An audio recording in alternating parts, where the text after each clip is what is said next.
Hello Aries, Sun, Moon, Rising, and Venus signs. Kamusta kayo? Sana nasa mabuti kayong kalagayan.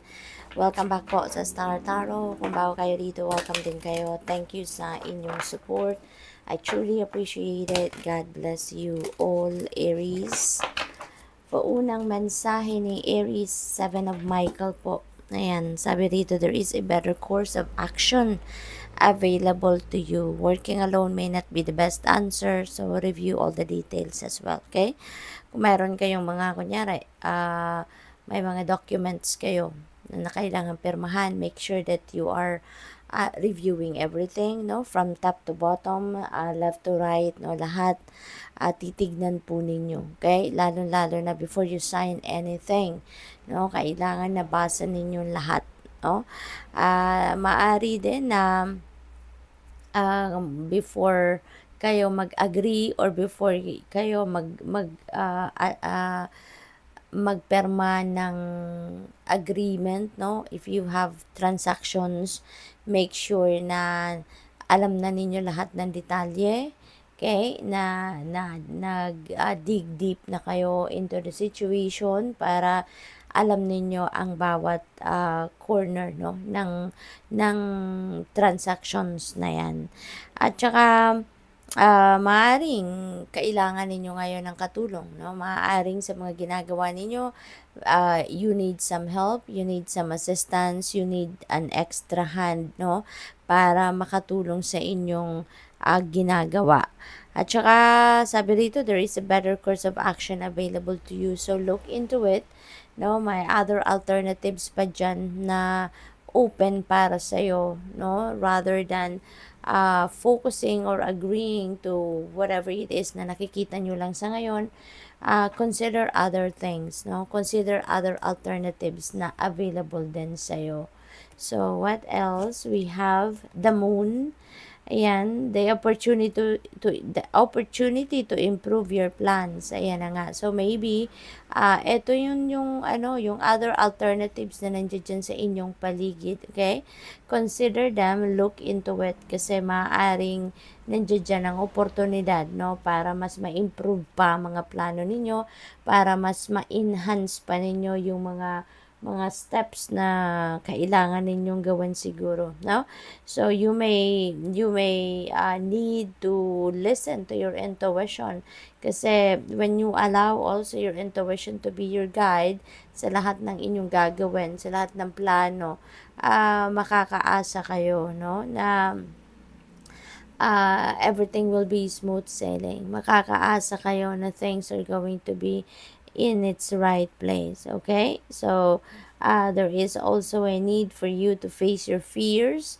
Sa ngayon, wag din yung hayaan na yung mga takot ninyo yung mamayani, no, sa isip at sa puso ninyo kasi hindi maganda, no, ang kakahinatnan yan. Maaring instead na moving forward kayo, instead na papunta kayo sa pag-asenso, may stuck lang kayo dyan sa kung nasaan kayo, no? Kaya harapin ninyo yung inyong takot. We have Epiphany. Ayan, so you are finding clarity and enlightenment, no? Maybe you are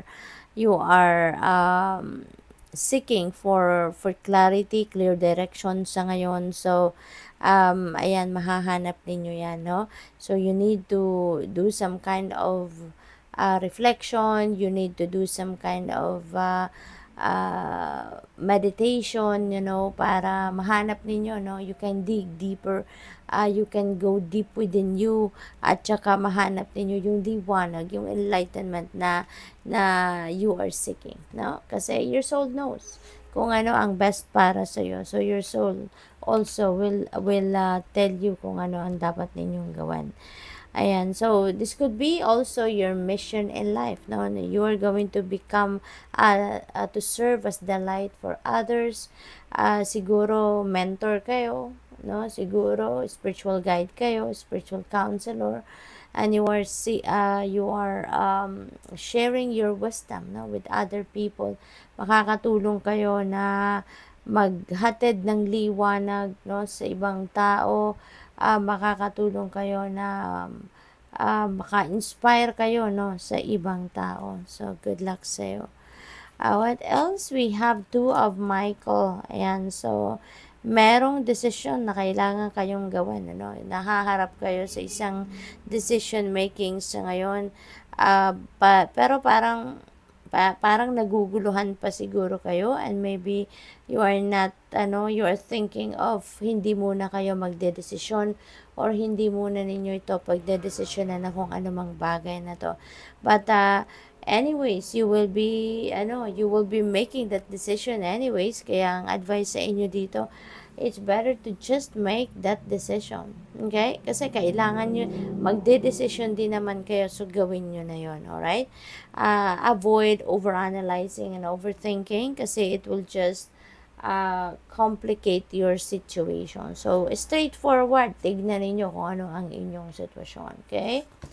We have two of Raphael. So, meron na tayong dalawang two, no? Two of Michael and two of Raphael. And two twos, no? That is a synchronicity. So, I suggest, pakitignan po ninyo ang ibig sabihin ng Master number 22 for more guidance. Dito naman, this is meeting of two kindred spirits. Meron ditong strong bond, no? Between two people na mabubuo. So, most likely, this is partnership in love na maaaring mabuo between you and another person, lalo-lalo na kung single pa kayo. Okay? This could be a very beautiful partnership kasi dito you are going to be sharing the same goals, same ideas, yung ganon. So, mas in sync kayo, no, at magkakaintindihan kayo ng bawat isa, no. So, what else? We have 5 of Michael. Ayan. So, mayroong sitwasyon dito, no, na siguro nagkaroon kayo ng hindi pagkakaintindihan with another person. Baka nagkaroon kayo ng pag-uusap pero it didn't turn out well. Maaaring nagkaroon kayo ng nagkaroon kayo ng diskusyon, nagkaroon kayo ng tawag dito, pag-aaway siguro, yung gano'n, ano. Kaya, maaaring naghiwalay kayo, no, na hindi kayo nagkausap ng maayos. So, this is 5 of Michael. So, number 5 resonates with change. Kaya, eventually, no, your situation will improve. Eventually, maaaring magkausap din kayo, magkapatawaran, mag-compromise at magkaayos din.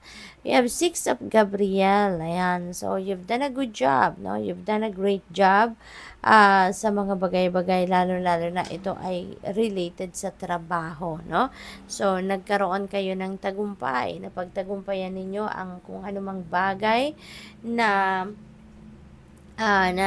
ginagawa or binigay sa inyo na trabaho, no, ng kung sino man, ng boss ninyo or ng employer ninyo. So, since nagtagumpay kayo rito sa proyekto or sa kung anumang task na binigay sa'yo, natapos mo na yon, na-achieve mo, now you are heading towards a new project, no? So, that's good. Mas kayo ngayon, mas ganado, mas excited kayo because maaaring nabigyan din kayo ng reward, no, doon sa kung ano man ang tinapos ninyong trabaho. So, good luck sa'yo. Thank you for watching. Love and light. Namaste.